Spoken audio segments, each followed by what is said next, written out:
Thank you. I'm so glad they changed the slide because I have no idea how any of this works.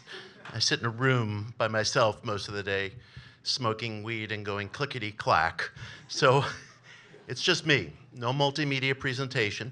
I'm delighted to be here. I really enjoyed all the presentations.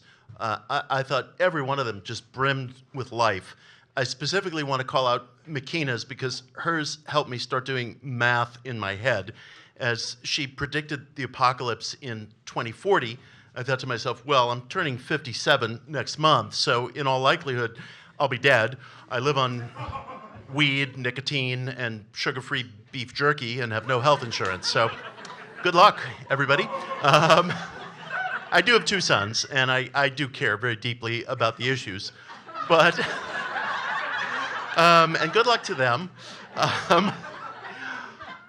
But it's really hard to say what is facing us in the future because every generation feels that it exists on a precipice.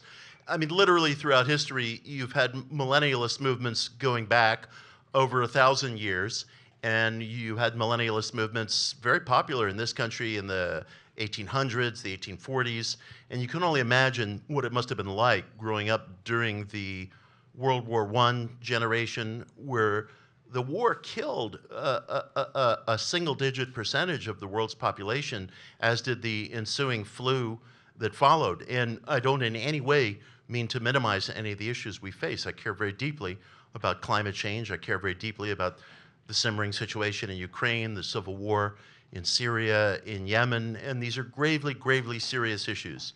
But I am reminded of a quote that's often misattributed to Napoleon Bonaparte. It was actually said by the Prussian Field Marshal von Moltke the Elder. Any fans of von Moltke the Elder here? Yeah? Harry Potter guy? Yes? Yeah. All plans immediately fail upon contact with the enemy. So we simply don't know what's going to happen. I'm not hopeful about the future in any respect. I'm agnostic about the future. Years ago, a philosopher who was a very big influence on me, Jacob Needleman, was interviewed by a New Age magazine. This was just after the events of 9/11. And the interviewer asked him, "Are you hopeful about the future?" And Jerry, I thought very ingenuously and sincerely said, "No, I see no reason to be hopeful about the future." And I appreciated that remark because interviewers tend to always know what kind of response they're fishing for. And I think it's very important that we speak frankly about these things, including the absolute uncertainty that we live under. I am reputed to be a Satanist, which is because I am, in fact, a Satanist. And I write about this in my book Uncertain Places, which, by the way, is not only available, but is made available free by the organizers. How's that for a cover price? I thought that was really quite delightful. And I've often asked myself what it means to venerate what I consider a not quite metaphorical force of rebellion in the world today. I thought I knew the answer to that when I was 17 years old. I'm turning 57 next month, as it happens, and I actually attended The Who's first farewell tour when I was 17, and I've seen the original lineup of The Clash, Black Flag, and the Dead Kennedys, and they were really good, actually. And I had a pretty good idea of what it meant to be a rebel at that age. I knew I was tired of listening to the Beatles, and I didn't like Ronald Reagan, and I wanted to shave my head, and I understood what it meant to reject the given roles that were being handed down to us at that particular time. But everything is upended today, and I've wondered, what does rebellion really mean in a world where Elon Musk and Donald Trump and others are constantly insulting people and engaging in sarcasm and conspiracy theories and so on and so forth? And I want to offer you not a prescription, but a suggestion for three things. And if these three things happen to turn you on, I would say act on them. And act on them decisively. and burn the fleet behind you, because none of us have much control over policy, and events tend to spiral of their own accord, and it's very difficult to figure out what we as a human community ought to be doing. There are good policy ideas, and there are countervailing emotional reactions against those policy ideas, which can make it feel very much like a neutered effort whenever we try to affect policy. But there are things I personally believe that we can try just as experiments in our own lives. So I want to offer you 3 things. And if you dig them, try them for 1 hour. See what occurs. The first thing is, in your personal life, if you're interested in trying something rebellious and helpful and that'll make you feel good, get away from cruel people and be absolutely decisive about it in your most intimate life. We don't talk enough as a society about the problem of intimate human cruelty. People who are close friends of yours, who direct insults at you, who fire little stealth missiles across the brunch table at you, and you're so taken aback that you can't even think of a rejoinder until 5 minutes after you've been insulted or debased, and it happens all the time. And the reason you can't think of a rejoinder is not because you're mentally slow or because you need some sort of a book that tells you how to deal with assholes, but the reason is that emotions move more quickly than thought. Emotions are more powerful than thought. Emotions are faster than thought. It's not anybody's fault. It's just the way that we are built.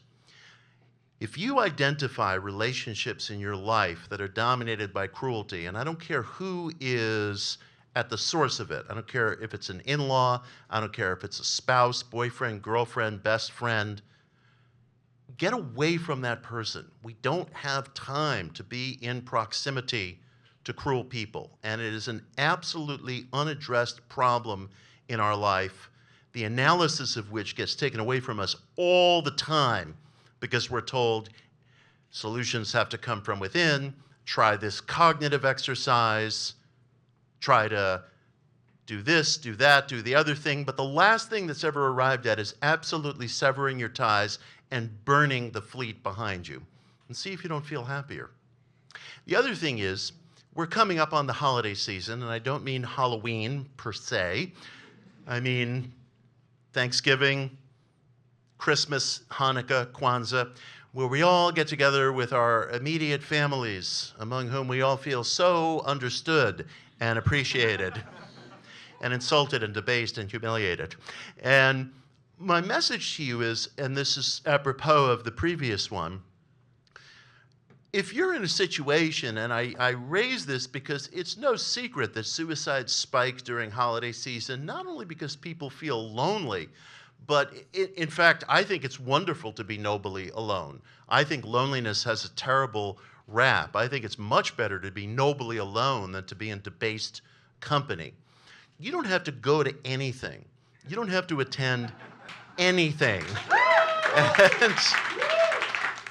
And I can tell you from personal experience that the consequences will not be as bad as you think, you know? And it's much better than sitting at brunch complaining about how one of your in-laws was so cruel and so horrible to you. People behave in negative ways towards us because they have plausible deniability, because they can always say, you're too sensitive, you're being defensive, it's a joke. It's not a joke. You're not too sensitive, and you're not being defensive. You are being a human being who is meant to be feeling, who is meant to live a fortifying, decent existence around people who honor your selfhood. There is absolutely nothing wrong with refusing to go to Thanksgiving or to go to Christmas or to go to whatever holiday you celebrate if those things are sources of pain to you. Why would you persist in it? For image, to make things look good? Because, well, you know, I want my children to have a relationship with my mother-in-law who, you know, curses me and humiliates me every time I see her. If you have children, there are lots of constructive adults in their lives. Seek out those relationships. You don't have to accept these off-the-shelf relationships that are handed to you just because you want to maintain appearances. And if you do elect to go to these holidays and Uncle Mike starts spouting off about conspiracy theories or what's wrong with CRT or who really won the election, you owe him silence. You owe him nothing but silence and an absolute dead stare. One of the ways that bullies entrap us is that they make us emotional and they make us think that we have to participate in life on their terms. You don't have to participate in life on anybody's terms. Now again, there may be consequences to what I'm describing. There may be economic consequences. You may feel, well, gee, you know, I don't dig being around certain groups of people, but I've got a financial tie to them, I've got a geographical tie to them, my boyfriend or girlfriend or spouse will get angry at me or what have you. There are going to be consequences to anything you do in life, including just sitting in your home watching cartoons all day. There are consequences to everything, and they're very, very frequently nowhere near as bad as we think they're going to be. And the third and final point I want to make to you is this. When I was a kid, and bands like the Dead Kennedys and the Buzzcocks and all the early punk bands were coming up, there was this wonderful excitement that somebody was finally speaking truth to power.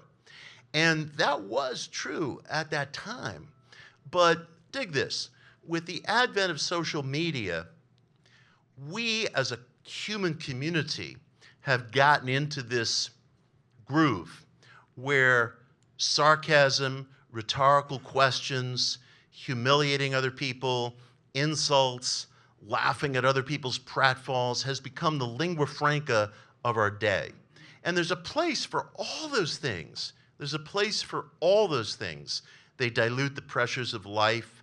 They help us deal with the unknown. They help bring levity to situations over which we have no control. But I don't think that sarcasm, online cruelty, online insults, humiliating other people was ever really meant to be the common human language that everybody participated in 24/7. There's this expression that you've all heard, Twitter is not real life. And I've never dug that expression because of course Twitter is real life. We spend more time on Twitter and other social media platforms than we do among people we love. You need only check the stats on your phone to see that that's true. So Twitter is as real as it gets. And I believe that we as a human community are simply not going to make it if individuals don't get out in front of this joy, this perverse joy that fuels Twitter that's been hugely monetized to billions of dollars around the world and that dominates so many of our waking hours. If we don't personally elect to desist from this, and it's not just about doing something nice for your neighbor, it's about doing something for yourself. My contention is that we are not at liberty from shame when we insult, kick, or participate in the humiliation of another person. In fact, we do feel that shame and we sublimate it by going right back to the bottle, taking another drink. It's a kind of addiction. And so we continue this spiral, and it affects how we feel about ourselves. I rarely meet anyone who doesn't feel that he or she suffers from a poor self-image.